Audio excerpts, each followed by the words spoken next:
नमस्कार.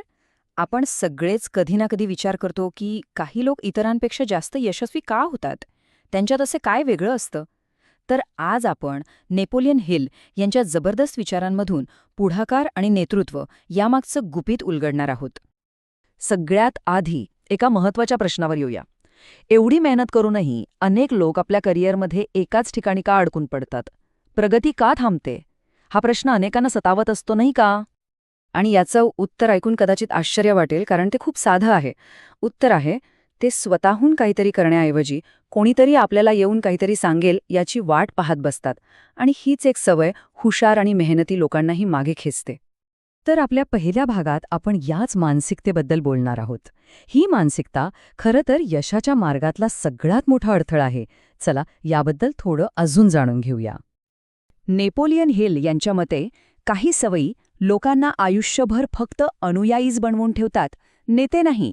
जसं की नेहमी आदेशाची वाट बघणं, कोणी काही टीका करेल या भीतीनं नवीन काही न करणं, आत्मविश्वासाचा अभाव आणि सगळ्यात महत्त्वाचं म्हणजे जबाबदारी घेण्याऐवजी ती टाळणं. हेच ते अडथळे आहेत. मग यावर उपाय काय? इथेच खरी गंमत सुरू होते. यावर एकच प्रभावी उपाय आहे, आणि तो म्हणजे पुढाकार घेण्याची शक्ती. ही एक अशी ताकद आहे जी या सगळ्या नकारात्मक सवयींवर मात करून यशाचे दरवाजे उघडू शकते. मग पुढाकार म्हणजे नक्की काय? सोप्या भाषेत सांगायचं तर ही एक सवय आहे.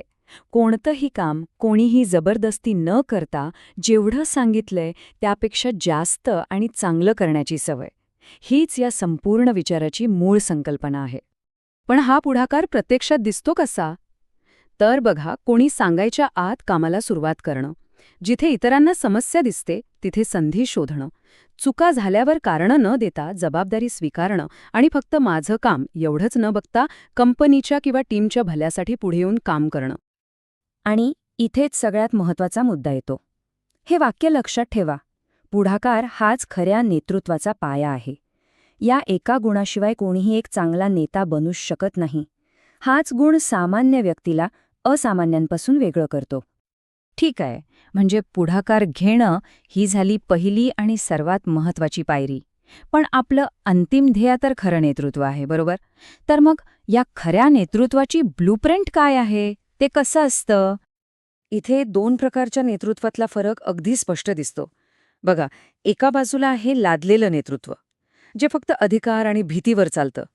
आणि दुसऱ्या बाजूला आहे खरं नेतृत्व, जे स्वतः एक उदाहरण बनवून लोकांना प्रेरणा देतं, सहकार्य मिळवतं आणि सर्वात महत्त्वाचं म्हणजे आदर मिळवतं. जमीन आसमानाचा फरक आहे. एका खऱ्या नेत्यामध्ये काही खास गुण असतात. सगळ्यात आधी प्रचंड आत्मविश्वास आणि योग्य वेळी निर्णय घेण्याची क्षमता.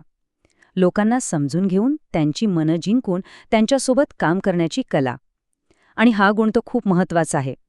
काही चुकलं तर अपयशाची पूर्ण जबाबदारी स्वतःच्या खांद्यावर घेण्याचं धैर्य. हे सगळं ऐकायला खूप छान वाटतंय, नाही का? पण मग प्रश्न येतो की सुरुवात कुठून करायची? तर आता आपण बोलूया त्या पहिल्या ठोस पावलाबद्दल, जे आत्तापासूनच एक मोठा बदल घडवू शकतं. नेपोलियन हिल यांनी एक अतिशय सोपा आणि व्यावहारिक मार्ग सांगितला आहे. फक्त 4 पायऱ्या. पहिली, आत्तापासून एका नेत्यासारखं वागायला सुरुवात करा. दुसरी, जेवढा मोबदला मिळतो त्यापेक्षा जास्त योगदान द्या. तिसरी, कामाचा जो काही परिणाम येईल त्याची पूर्ण जबाबदारी घ्या. आणि चौथी, चांगली वेळ येईल याची वाट बघत बसू नका. एक गोष्ट नेहमी लक्षात ठेवा. जेव्हा आपण स्वतःहून पुढाकार घेतो तेव्हा आपलं व्यावसायिक मूल्य, आपली व्हॅल्यू आपोआप वाढते. ही एक प्रकारची गुंतवणूक आहे, स्वतःमध्ये केलेली. आणि या गुंतवणुकीचं फळ हे नक्कीच मिळतं, कधी ना कधी, कोणत्या ना कोणत्या रूपात. आणि शेवटी नेपोलियन हिल यांचं हे एकच वाक्य सगळं काही सांगून जातं. पुढाकार ही ती ठिणगी आहे जी सामान्य प्रयत्नांना विलक्षण यशात बदलते. किती जबरदस्त विचार आहे हा. तर मग आता प्रश्न हा आहे की ही ठिणगी आपल्या करिअरमध्ये पेटवायला आपण तयार आहोत का?